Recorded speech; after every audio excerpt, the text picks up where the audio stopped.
I'm totally knackered. Can you go away? No, I'm not playing now. Go away. Well, how would you react if somebody shoved a TV camera round your bedroom door at 7 o'clock in the morning? The sad thing was, I actually felt worse than I looked. Can you believe that? Maybe it was something to do with all the vino collapso that I'd drunk the night before. There was no way I felt like getting on a bike first thing, so I went down to the town for a spot of shopping. Andorra isn't just about trail biking. There's a massive array of road bits and pieces, more accessory shops than I've ever seen in one place. And the great thing is, it's bloody cheap. There must have been about 20 bike shops along the main street alone. Every possible accessory you could ever imagine. I asked one of the local managers why there were so many bike shops. Andorra it's a tax-free principality, and we get bikers from all over the world. For example, Australia, a lot of riders from England, and you can get good accessories here, and approximately half price the rest of the Europe. Yes, half price the rest of Europe. Half price, I said. Can you believe that? Yes, we've all seen the advert. It's worth coming for the accessories alone. You can save a fortune. Well, all spent up and saddle sores much improved, it was time to do what we'd come for, to get back on the bikes and head up into the dusty mountains. The riding was a little bit more laid back today. Everyone was a little bit tired from the previous day, and it hadn't rained the night before, which made our progress a little easier. It also gave us the opportunity to enjoy the scenery a little bit more. I actually dared to take my eyes off the road once or twice to admire the spectacular views. And with lunch just around the corner, we headed for a picturesque Pyrenean village. With windy little streets and very funny shaped pavements, you seem to be able to ride anywhere you want when you're in the mountains.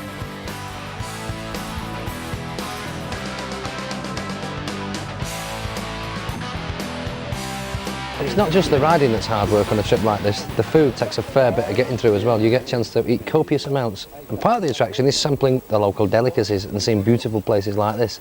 So a little tip for you, if you're thinking of coming trail riding in Andorra, make sure you leave home on a very empty stomach. Salute. Salute.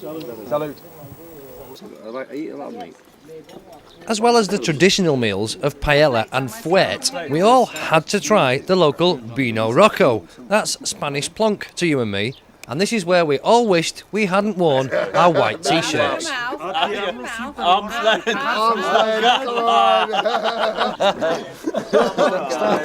Nobody's done it arm's length yet. Go for it, Paul. Go for it. All the way. I've got long arms though. Come on. Yeah, it's easy, isn't it? So, John, how long have you been trail riding around Andorra?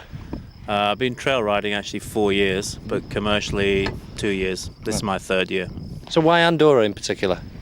Beautiful scenery, great trails, good food.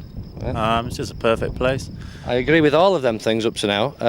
You don't only do it here. Where else do you go? In the winter time we go to Morocco for 4 months. Summertime is here in Andorra in Spain. Right. 5 months. So what do people get? This is a holiday that you can pay for and book and come along and get the bike. Use of the bike. What else do people get?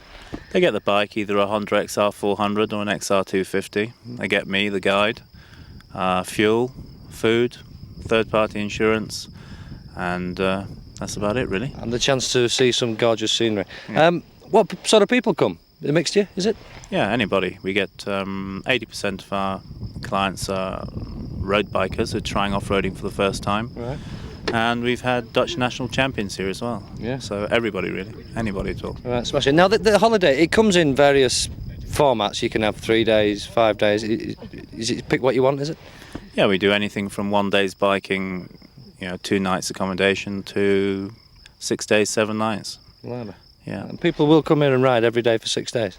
Third day we always take it easy, have a big barbecue, drink a lot of wine, and then go downtown shopping. All right, that sounds good. So what's the longest someone would come here for? What's the record? Got a German booked this year for 14 days. So, is he completely mad? He's a pensioner. Is he? Could be, yeah. Oh, God, he's a much braver man than me. And so, after lunch, we took our bikes up to 9,000 feet. Now, you wouldn't really expect to come to the Pyrenees and not find some snow, and it's not often you get a chance to ride your bike through 12 inches of the stuff. And that's not how to do it. The idea is keep the weight on the back, keep the front wheel light, and that's it, easy as that. Here's John scoring 10 out of 10 for artistic impression. Look at that, wonderful.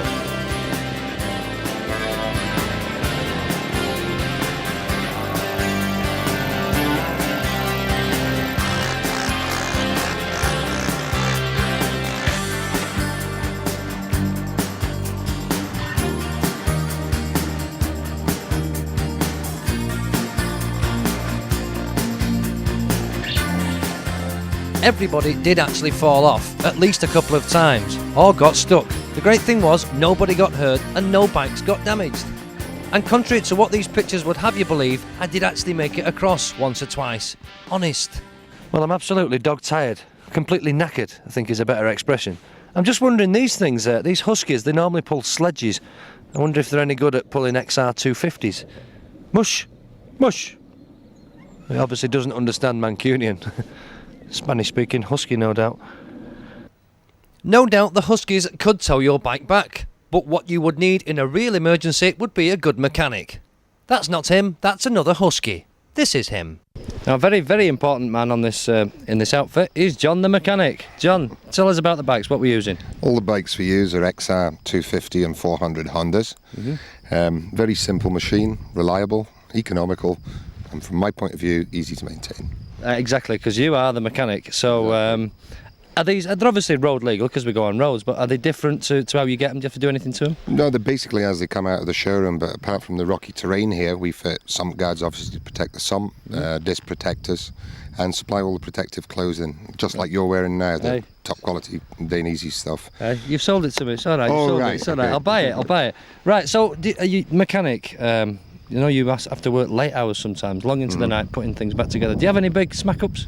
Well, we had one yesterday that took a bit to repair when the subframe got bent, but as you can see, the bike's back on the road now, so no, it's not really a problem. The bikes are very reliable indeed.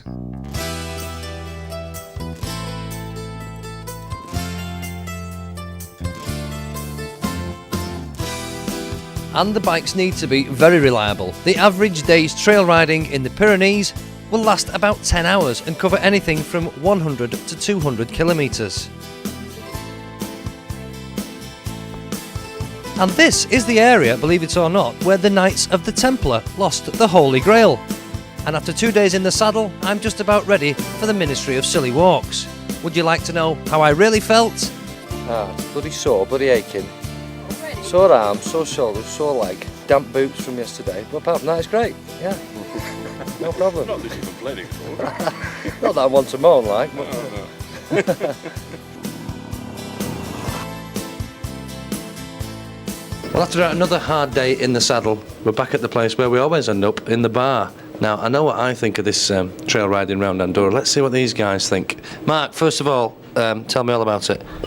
Well, first day, Paul, we did about 150 kilometres and we was out for about 10 hours. That was a long, long day, and we were fairly sore. We'd all had a few offs, so, you know, sore all over the body. Today, we probably did a little bit less than that, and the terrain was a little bit easier, and we had a bit of fun in the snow. You know, it took a bit longer, so, yeah, we had a great time. I'm looking forward to tomorrow as well. Right, and we're going to get the same reaction off you, Stuart? Oh, yeah, it was great. Really, really enjoyed it. The scenery is amazing, and there's no way you could top this in England. It's so difficult to think of where else to go. I'd love to do it again, though. Right, excellent. All good stuff so far. Steve, same again, I presume? Yeah, I mean, for 300 quid, which is what we paid for the entire trip, I thought it was absolutely fantastic. It's been great scenery, learnt a lot about off-road riding. Yeah. Hopefully I can apply that to my road riding, and tomorrow we're off whitewater rafting to finish the whole trip off. Whitewater rafting? Yeah, we paid for that as an extra on the end of the trip, but that'll just be something to round off the whole trip for us. Right, well, I think I'll just sit the whitewater rafting out. I've got something a little bit more sedate in mind. Whitewater rafting? I don't think so. After the 2 days riding that I've had up in them mountains and the bumps and bruises that I've got, this is the only white water that I want to see. Now, I hope you've all had your supper, because this next scene is likely to cause some distress. Young children should look away now. Well, at least I'm not quite as white as my bathrobe. But seriously, 2 days riding in Andorra. Is it worth it, and would I do it again? You bet I would.